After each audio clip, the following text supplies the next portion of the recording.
قال الله تبارك وتعالى في مقام الثاني إنما المؤمنون الذين إذا ذكر الله وجلت قلوبهم وإذا تليت عليهم آياته زادتهم إيمانا وعلى ربهم يتوكلون. وقال الله تبارك وتعالى في شان حبيبه مخبرا وعامرا إن الله وملائكته يصلون على النبي يا أيها الذين آمنوا صلوا عليه وسلموا تسلیما. جب یہ آیت پڑھی جاتی ہے سب کے اوپر درود و سلام پڑھنا فرض ہو جاتا ہے. بآواز بلند پڑھیے محبت کے ساتھ، ایسا پڑھے کہ آقا کے سامنے بیٹھے ہیں اور وہ سن رہے ہیں. الصلاۃ والسلام علیک یا سیدی یا رسول اللہ وعلی آلک واصحابک یا سیدی یا حبیب اللہ. حضرات گرامی قدر، اللہ جل شانہ کی حمد و ثنا، حضور پر نور شافع یوم النشور آپ کی بارگاہ عالیہ میں ہدیہ درود و سلام پیش کرنے کے بعد، حامیان عقیدہ صحیحہ اہل سنت و جماعت بھائیوں، آج ہم پاک لوگوں کا ذکر کرنے کے لیے یہاں جمع ہیں. پاکوں میں سے پاک ہستی، یہ کوشش کو بند کر دے، خالی بیس چل. سیدنا غوث ثقلین رضی اللہ تعالیٰ عنہ آپ کا تذکرہ کرنے کے لیے یہاں جمع ہیں. بہت بڑے جلیل القدر ولی ہیں، اپنے زمانے کے بھی غوث تھے، اور آج تک آپ کی ولایت کا سکہ چل رہا ہے. ان کا تذکرہ کرنے کے لیے آج ہم جمع ہیں. آپ کا یوم وصال ہے، آج آپ کا آج عرس ہے. اس عرس کو منانے کے لیے ہم یہاں جمع ہیں. خوش بخت ہیں وہ انسان جو اللہ کے ولیوں کا تذکرہ کرتے رہتے ہیں.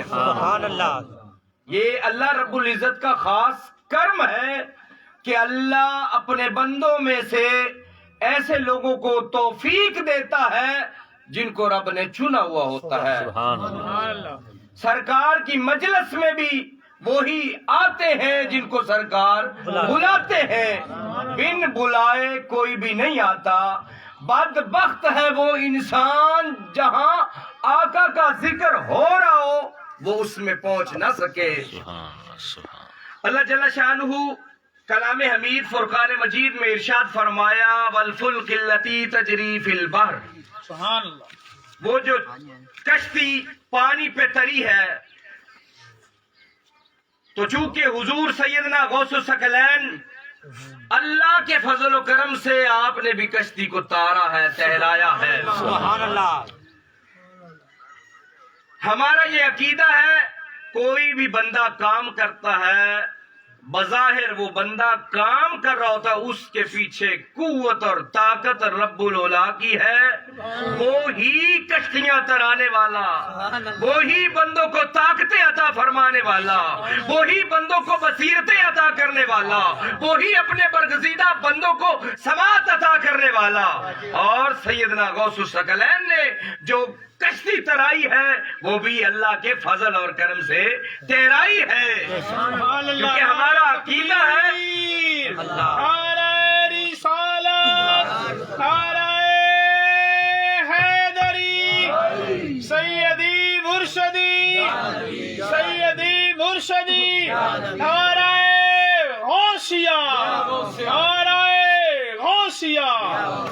عام بندے کے بارے میں بھی ہے، جب بندہ اللہ رب العزت کا ذکر کرتا ہے، نوافل پڑھتا ہے، اللہ اللہ کرتا ہے، اس کے اندر اتنی پاور آ جاتی ہے. حدیث پاک ہے، نبی علیہ الصلوۃ والسلام فرماتے ہیں اللہ فرماتا ہے میں اس بندے کی آنکھ بن جاتا ہوں، میں اس بندے کا کان بن جاتا ہوں، میں اس بندے کا ہاتھ بن جاتا ہوں، میں اس بندے کا پاؤں بن جاتا ہوں جو رب رب کرتا ہے، جو اللہ اللہ کرتا ہے، جو اللہ سے محبت کرتا ہے، جو اللہ کا ولی بن جاتا ہے. وہ اس کے اندر طاقتیں رب کی آ جاتی ہیں، بظاہر وہ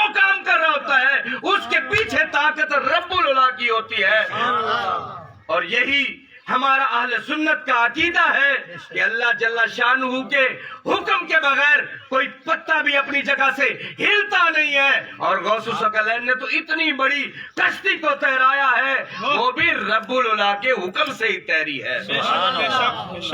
یہ تو تھی کلام مجید کی ایک آیت جس میں اللہ جل شانہ نے کشتی کا ذکر کیا ہے۔ خیر آج ہم پاک لوگوں کا تذکرہ کرنے کے لیے بیٹھے ہیں۔ دوسری آیت مقدسہ میں نے آپ کی نظر کی جس میں اللہ جل شانہ ارشاد فرماتا ہے انما المؤمنون الذین اذا ذکر اللہ وجلت قلوبہم، بے شک مومن تو وہ ہے جب اللہ کی آیات پڑھ کے سنائی جاتی ہے، جب اللہ کا تذکرہ ان کے سامنے کیا جاتا ہے، جب ان کے سامنے اللہ اللہ کی جاتی ہے، ان کے دل تڑپنا شروع ہو جاتے ہیں، پھڑکنا شروع ہو جاتے ہیں۔ اللہ جل شانہ ارشاد فرماتا ہے انما المؤمنون الذین، بے شک مومن تو وہ ہے، ماننے والے تو وہ ہے، میرے تو وہ ہے۔ مومن کہتے ہیں جو اللہ رسول دونوں کو مانے۔ اللہ فرماتا ہے مجھے ماننے والا تو وہ ہے جس کے سامنے جب اللہ جل شانہ کا ذکر کیا جاتا ہے واجلت قلوبہم، ان کے دل تڑپنا شروع ہو جائے، ان کے دل وجد میں آ جائے۔ سبحان اللہ۔ اہل لغت نے اس کی تشریح کی ہے واجلت کی، جس طرح جیسا نہیں ہوتا بلکہ خوبصورت پھول بن جاتا ہے، پھلا بن جاتا ہے۔ بس عام انسان بھی جو اللہ اللہ کرتے ہیں وہ عام نہیں رہتے، ان کی بھی حیات اور شکل چینج ہو جاتی ہے۔ بظاہر ایک ہی سٹے میں پکنے والے وہ دانے ہوتے ہیں، لیکن ان دانوں میں اور اس دانے میں فرق ہے جو اب تیار ہو کر خوبصورت پھلا بن چکا ہے۔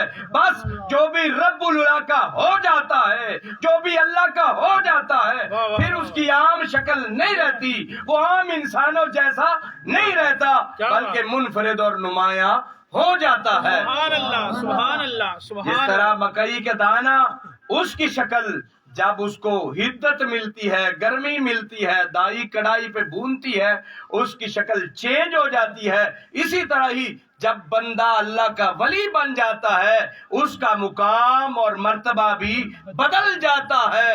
دیکھنے والے یہی کہتے ہیں ہماری بستی کا ہے، ہمارے گاؤں کا ہے، ہماری برادری کا ہے، لیکن ان دانوں کی طرح وہ بھی ایک بھول میں ہے، وہ ان دانوں کی طرح نہیں ہے۔ اب علامہ بھی بن چکا ہے، اب پیر بھی بن چکا ہے۔ سمجھ آ گئی کہ نہیں؟ جس طرح علامہ سرفراز صاحب کو حضور مناظر اعظم پاکستان آپ کی نظر نے چمکا دیا ہے۔ میرا دل دھڑک رہا ہے، افسوس بھی ہے کہ وہ آج اس مجلس میں نہیں آ سکا۔ ان الشیطان للانسان عدو مبین، بھائیوں کے درمیان لڑائیاں بھی شیطان کرواتا رہتا ہے، ایک وقت آئے گا جب اتفاق بھی ہوگا۔ خیر ہم رب العلا کے ولیوں کا تذکرہ کر رہے ہیں کہ ولی بنتے کیسے ہیں، غوث ثقلین ولی بنے کیسے۔ ہر بندہ آپ کے نعرے لگاتا ہے، آپ کی شان بلند کرتا ہے، میتھڈ اور طریقہ بھی بتانا چاہیے جس کو اڈاپٹ کر کے، جس پہ عمل پیرا ہو کر بندہ بھی وہی مقام اور مرتبہ پا لے۔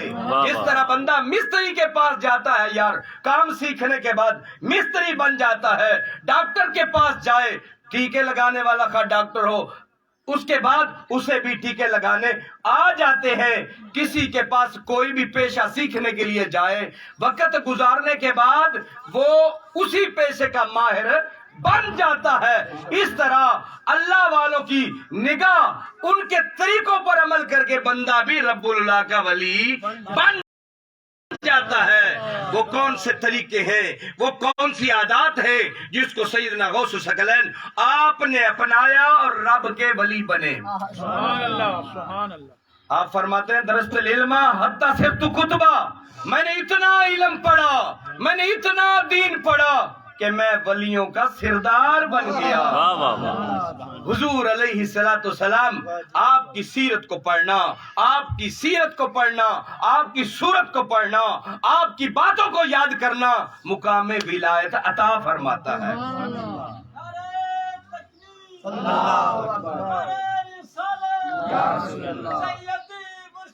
یا نبی یا نبی یا نبی یا نبی.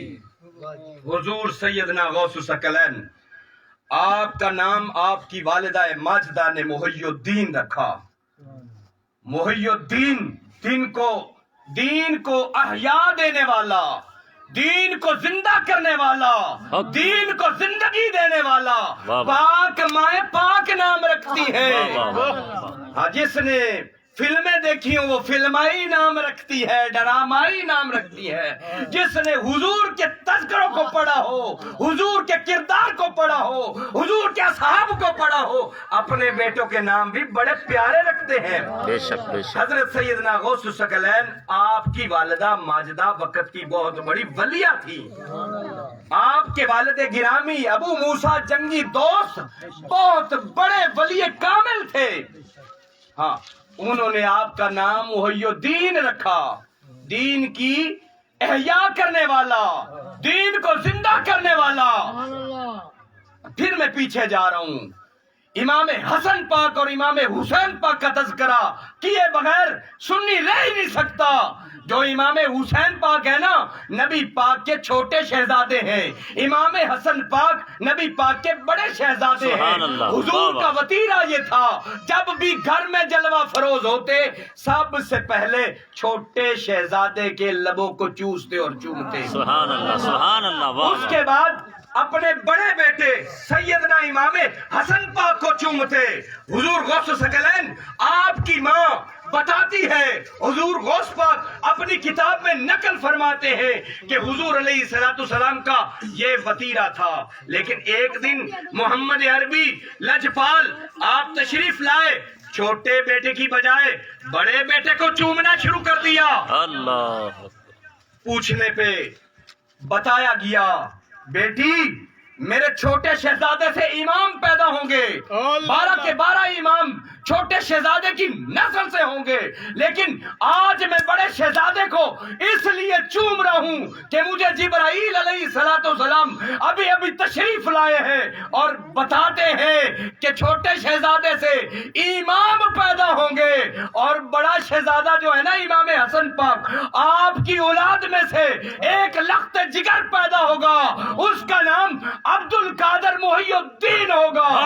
جس طرح بنی اسرائیل کے نبیوں کے درمیان میں محمد کی شان ہے، اس طرح اس شہزادے کی ولیوں کے درمیان میں یہ مقام اور مرتبہ ہوگا. ایسے نہیں کہتے غوث اعظم درمیانے اولیاء چو محمد درمیانے انبیاء.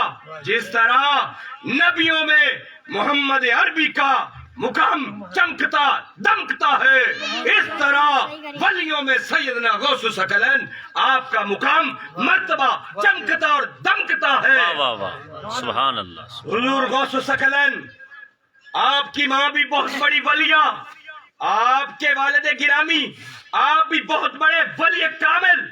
امام حسن عسکری، امام حسن بصری، آپ اور مولا علی کرم اللہ وجہ الکریم، آپ نے پہلے ہی بشارتیں دے دی تھیں کہ میری نسل میں سے ولیوں کا امام پیدا ہوگا، ولیوں کی شان پیدا ہوگا.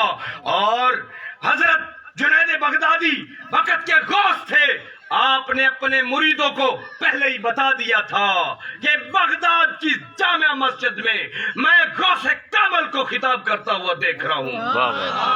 آپ کی ولادت سے کئی سال پہلے اس وقت کے غوث نے بتا دیا تھا کہ ولیوں کا سردار آنے والا ہے.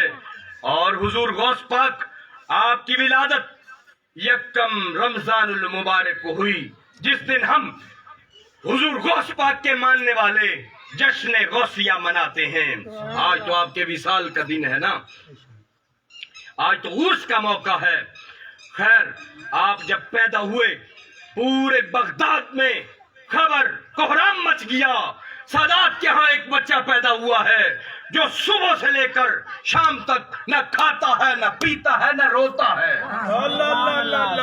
میرے پیر کا مقام اور مرتبہ دیکھیے.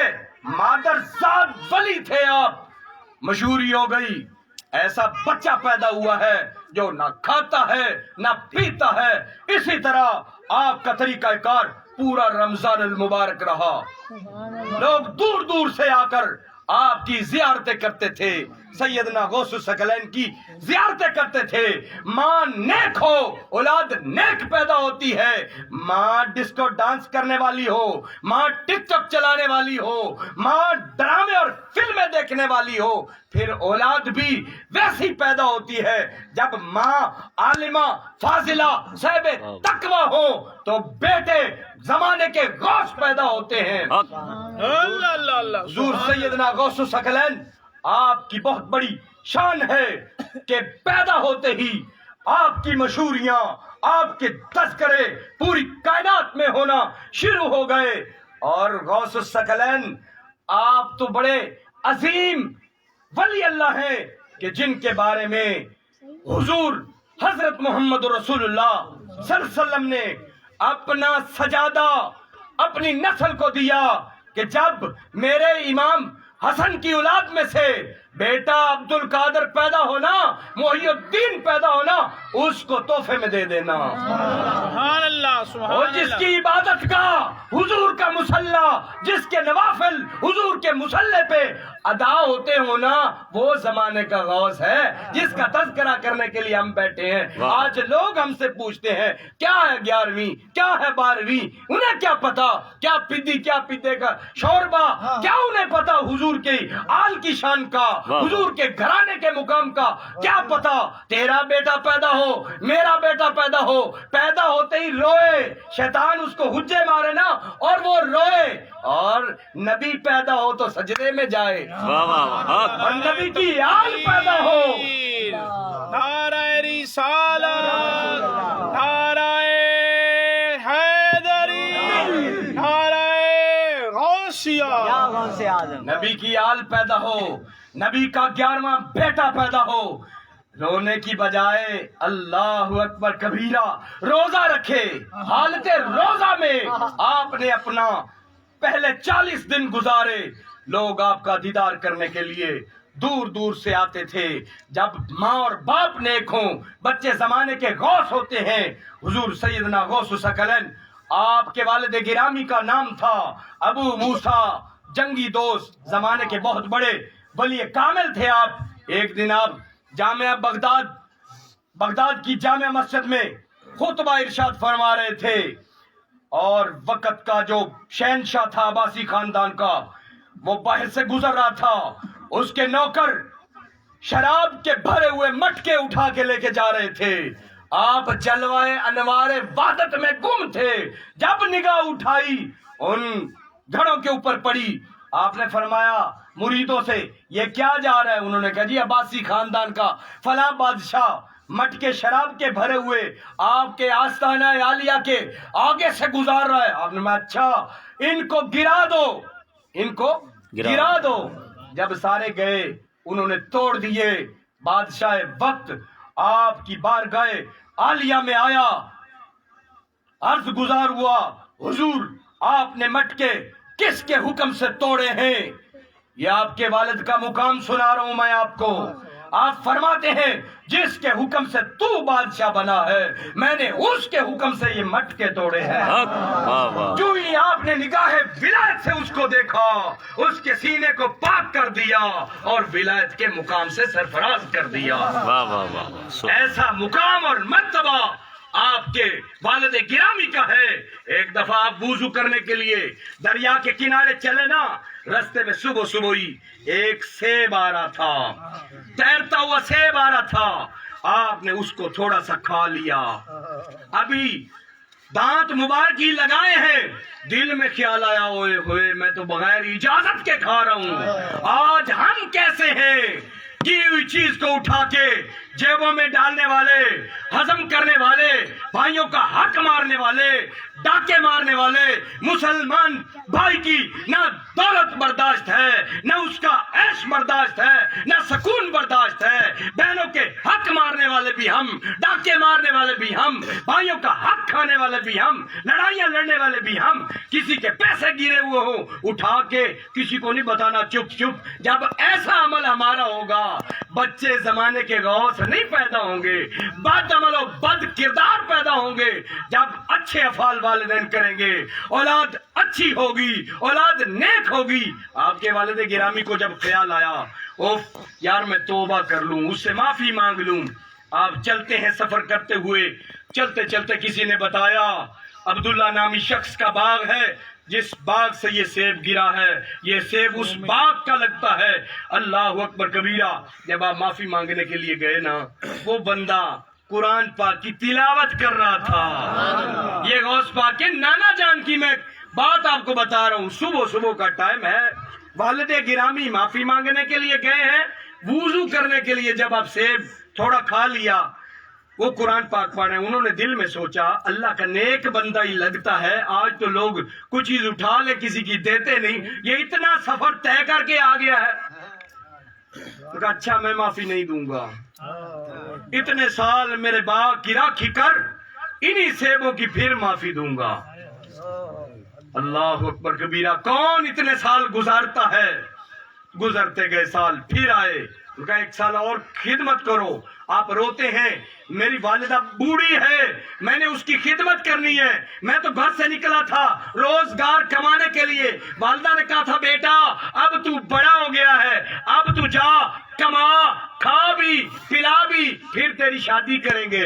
والدہ کی زبان سے یہ الفاظ نکلے ہیں اور آپ ادھر اب ایک سال اور خدمت کرتے ہیں۔ خدمت کرنے کے بعد جب واپس لوٹتے ہیں وہ کہتا ہے میں معافی نہیں دوں گا جب تک میری شرائط ہے، شرائط وہ پوری کر۔ کیا شرائط ہے؟ اس نے کہا میری ایک بیٹی ہے، اندھی ہے، گونگی ہے، ہاتھ بھی اس کے نہیں ہیں، پاؤں بھی اس کے نہیں ہیں، اس کے ساتھ تو شادی کرے گا تو پھر تجھے معافی ملے گی۔ آپ روتے ہیں یار مجھے معاف کر دے، اتنا بڑا عذاب مجھے نہ دے کہ نکاح بھی کر رہے تو ایسی لڑکی سے، گونگی ہے، بہری ہے، ہاتھ بھی نہیں، پاؤں بھی نہیں۔ پھر آخر کار خوف خدا غالب آیا، ہمارے جیسا ہوتا تو کیا ہمارا کردار ہوتا، ہمارا رویہ کیسا ہوتا ہے؟ کسی کی ماں بہن اور بیٹیوں کے نام سو رکھنے والے ہم ہیں، ہمارے مسلمانوں کے اندر ہر وہ بیماری، ہر وہ چیز موجود ہے جو سابقہ امتوں کے اندر موجود تھی، ہمارا کیا رویہ ہوتا؟ لیکن غوث الثقلین آپ کے والد گرامی اس بات پہ متفق ہوتے ہیں، ٹھیک ہے میں تیار ہوں، نکاح کروایا جاتا ہے۔ اللہ اکبر کبیرہ۔ جب آپ اندر گھر جاتے ہیں، خوبصورت حسینہ جمیلہ، ہاتھ بھی سلامت پاؤں بھی سلامت، بھاگتے ہوئے باہر نکل آتے ہیں، کہتے ہیں بابا جی آپ نے میرے ساتھ 2 نمبری کی ہے، غلط بیانی کی ہے، نہ وہ اندھی تھی، نہ وہ لنگڑی تھی، نہ گونگی تھی، مجھے پکار کے بلا رہی تھی، میں تیری بیوی ہوں۔ انہوں نے فرمایا بیٹے میری بیوی اندھی اس لیے ہے، غیر مرد کی جانب نگاہ اٹھا کے نہیں دیکھی، بہری اس لیے ہے، غیر مرد کی طرف توجہ ہی نہیں دی، اس کی بات ہی نہیں سنی، ہاتھ اس لیے نہیں، غیر مرد کو چھوئے نہیں، پاؤں اس لیے نہیں تھے کہ غیر کی جانب چل کے نہیں گئی، غیر شرعی افعال ہی نہیں کیے۔ جب مائیں ایسی پیدا ہوں، جب مائیں ایسی ہوں، اتنے تقوی کیا ہوں اور باپ بھی اتنا متقی ہو جس کا حادی حساب نہیں، تو پھر اولاد غوث الثقلین پیدا ہوتی ہے۔ یہ غوث الثقلین کی سیرت، اولیاء اللہ کی سیرت، اولیاء اللہ کو جب پڑھیں گے ہمیں اخلاقیات بھی ملیں گے، ہمیں سبق بھی ملے گا، ہمیں سمجھ بھی آئے گی۔ معاذ غوث پاک کی کرامتیں سن لینا ہی کافی نہیں ہے، ہمارے اندر وہ کردار ہونا چاہیے، وہ کام ہونے چاہیے جو انہوں نے اپنائے اور زمانے کے ولی اور غوث بنے۔ کیا ہم بھی وہ اپنا رہے ہیں یا نہیں اپنا رہے؟ اللہ اکبر کبیرہ۔ حضور سیدنا غوث الثقلین آپ کی بہت بڑی شان اور مرتبہ ہے۔ جب آپ بڑے ہوئے نا، آپ کے والد گرامی آپ کو لے کے قاری صاحب کے پاس چلے گئے، جس طرح آپ کا کیا نام ہے؟ حاجی برکت علی صاحب بھائی سرفراز کو میرے پاس لے کے آ گئے۔ اس طرح آپ کے والد گرامی حضور سیدنا غوث الثقلین کو لے کر قاری صاحب کی بارگاہ میں گئے۔ قاری صاحب کہتے ہیں پڑھیے اعوذ باللہ من الشیطان الرجیم، آپ شروع فرما دیتے ہیں اور پورے 18 پارے پڑھ جاتے ہیں، پورے 18 پاروں کی آپ زبانی تلاوت کر جاتے ہیں۔ بعض روایت میں آتا ہے 20 سپارے آپ کو حفظ تھے۔ خیر قاری صاحب حیران ہوتے ہیں، بچہ کیسا لے آئے ہیں؟ میرا ٹیسٹ لینے کے لیے آپ بچہ لے آئے ہیں؟ والد گرامی فرماتے ہیں نہیں، پہلے استاد آپ ہی ہیں، آپ کی بارگاہ میں حضور میں لے کے آیا ہوں۔ اللہ اکبر کبیرہ۔ جب آپ سے پوچھا گیا، شہزادے ولیوں کے سردار سے پوچھا گیا کہاں سے یاد کیے یہ 18 پارے، آپ فرماتے ہیں حضور مجھے 18 پارے یاد ہیں، اس سے زیادہ یاد بھی نہیں۔ کیوں یاد ہے؟ کیسے یاد کیے؟ فرماتے استاد جی میری والدہ محترمہ آپ کی پیٹ میں جب میں تھا میری والدہ قرآن کی تلاوت کرتی تھی اور میں بنفس نفیس ان کی تلاوت کو سنتا تھا۔